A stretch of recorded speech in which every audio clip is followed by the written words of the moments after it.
Hello and welcome. In this lecture video, we'll talk about completing the accounting cycle. We'll talk about some adjusting journal entries for merchandisers and also closing journal entries for merchandisers. And then we'll probably end there. We might be able to have some time in this video to talk about the multi-step income statement versus the single-step income statement. Okay. All right. So as we were saying in some earlier lecture videos, that when you sell merchandise inventory, it moves from merchandise inventory to cost of goods sold, right? And that's reflected in that journal entry of debit cost of goods sold, credit merchandise inventory. And that journal entry of debit cost of goods sold, credit merchandise inventory also moves that cost of that merchandise inventory off the balance sheet to the income statement. I'm going to repeat that. Moves it from the balance sheet to the income statement. Why is that? Merchandise inventory is an asset on the balance sheet. When we sell it, we don't have it anymore. So the asset goes down, and then we reflect it in cost. We reflect the cost of that asset in cost of goods sold in the period in which we sell it by the debit to cost of goods sold. Cost of goods sold is an expense on the income statement. So that journal entry, debit cost of goods sold, credit merchandise inventory, moves the cost of inventory from the balance sheet to the income statement in the form of cost of goods sold. Okay. So we talked about this diagram earlier in another previous lecture video. Remember, we were saying we have beginning inventory, then we have purchases of inventory. That gives us the total inventory that we could have for sale. We either sell it and then it moves to cost of goods sold, or we don't sell it. In that case, it just stays as ending inventory on the balance sheet. That ending inventory for period 1 becomes beginning inventory for period 2. Then we purchase some more inventory. And then for period 2, then we have merchandise that we could sell, the total value of our merchandise that we could sell right there for period 2. When we sell it, that moves to cost of goods sold. If we don't sell it, it stays in ending inventory on the balance sheet. Okay? So in terms of completing the accounting cycle, remember we have to do some adjusting journal entries. As I'm saying right over here, our adjusting journal entries are pretty much the same between merchandising companies and service companies. We have to do adjustments to record prepaid, adjustments to prepaid expenses, accrued expenses, unearned revenues, and accrued revenues, just like what we did for service companies back in chapter 3. Okay. What we say over here, a merchandiser that uses a perpetual inventory accounting system is also going to be required to make another adjusting journal entry, though, that a service company wouldn't make, to reflect any loss of merchandise, maybe due to theft or deterioration. And that loss of inventory, that loss of merchandise inventory, is called shrinkage. And the way that we calculate shrinkage is by comparing our physical count. They say this is the count of all the inventory that we have, and then the value of that inventory. And then we compare that against what our accounting records show. And if there's a difference, then it could have been due to theft or deterioration. And so we have to recognize that as shrinkage, okay? And we're going to do that physical count. We do that physical count for both a perpetual inventory accounting system and the periodic. Remember, I said with the periodic, we do our physical count to determine our ending inventory. We subtract that from our merchandise available for sale to get our cost of goods sold. We still do an end of period physical count even with a perpetual inventory accounting system to help us with shrinkage, and then also to make sure that the value of our merchandise inventory that we have on hand is also the same as what our records show us. Okay? So when we have shrinkage, right, we have to do an adjusting journal entry at the end of the accounting period to recognize that. Okay? So for example, we have our Z-Mart inventory account at the end of the year shows $21,250.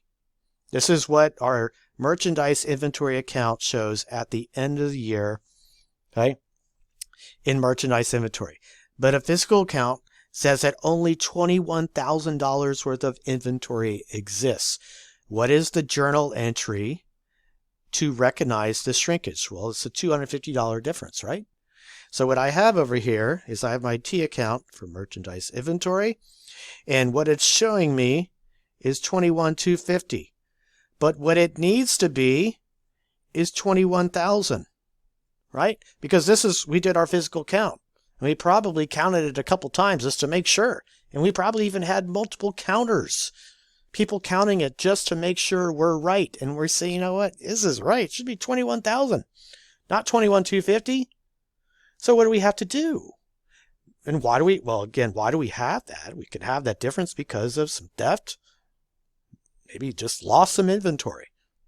Okay? Various reasons why we could have that. But we have to adjust our merchandise inventory to be 21,000 when now it's not 2150.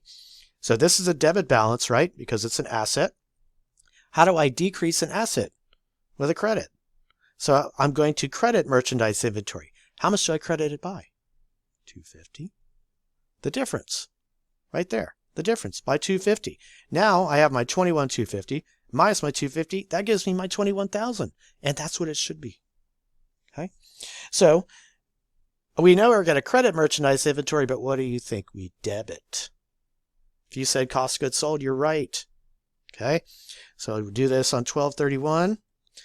Debit cost of goods sold, 250. Credit MI, my shortcut for merchandise inventory of 250, and that is my journal entry right there. Okay?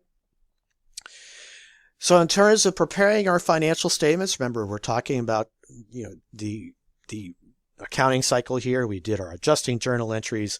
Then we can prepare our financial statements from our adjusted trial balance, just like what we talked about back in Chapter 3.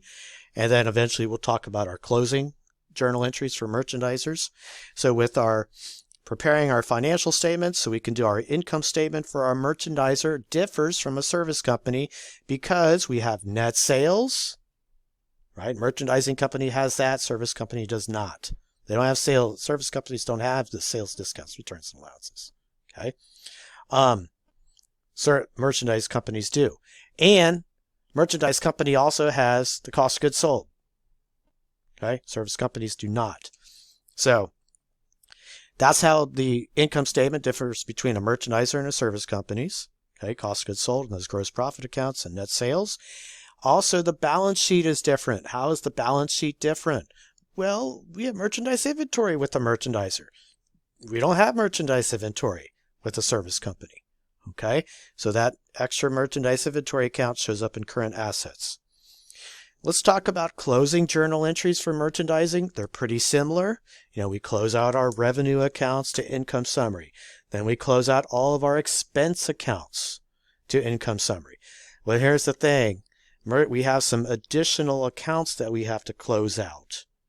Right? We have to close out. Now remember, rather than calling it consulting revenue or fees earned or consulting services revenue, we close out sales to income summary.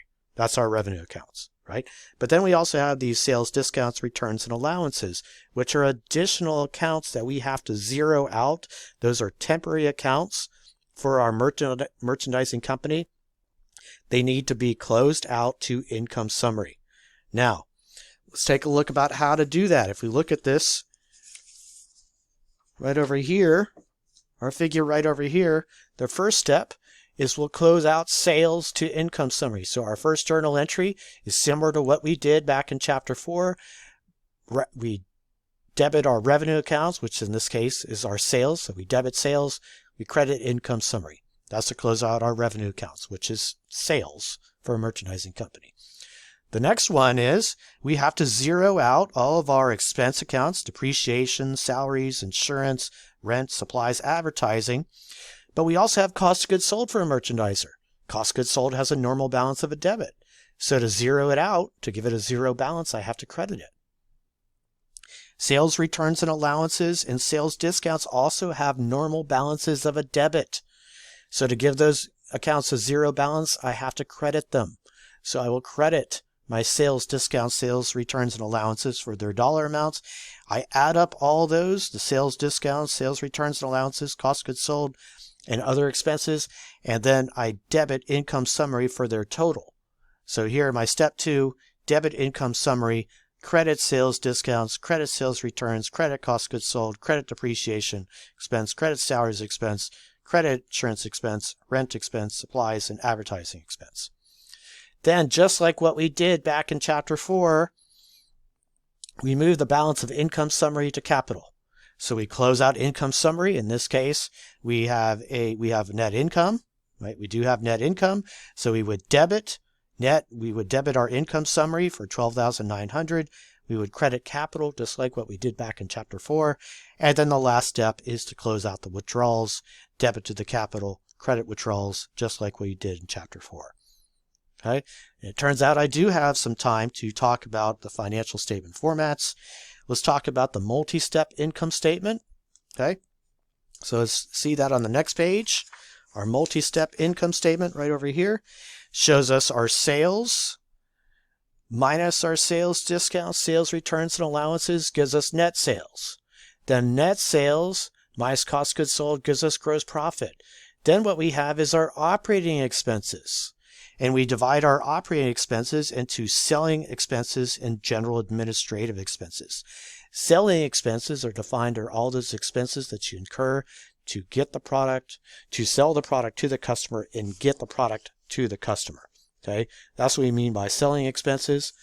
Okay, so for example, advertising and delivering goods to customers.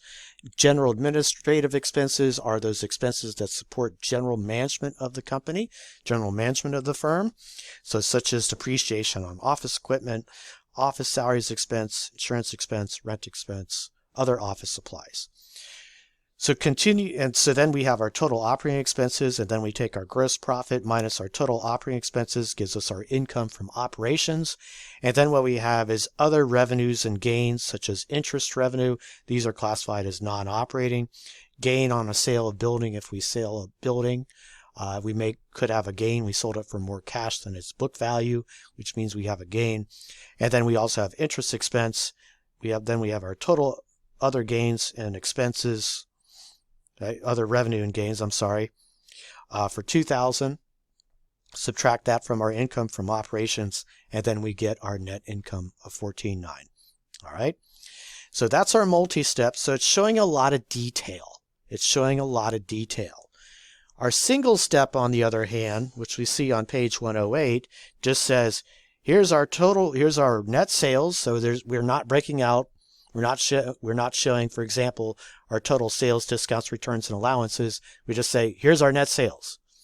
And we say, here's our interest revenue. And then we also show our gain on the sale of building to give us our total revenue.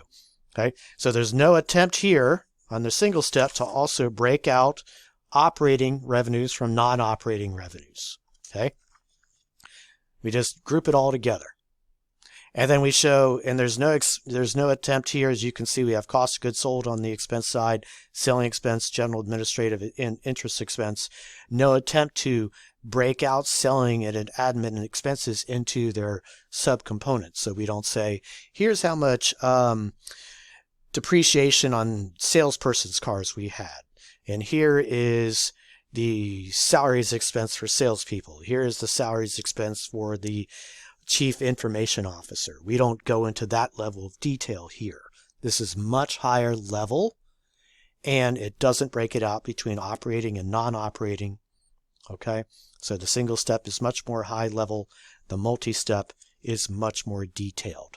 They show the same number in net income, $14,900. One is just more transparent. One is more transparent, more detailed. One is much higher level. Okay. All right, so I'm going to end this lecture video now, and then in the next lecture video, we'll talk about the quick check ratio and also do some practice problems. Thanks so much.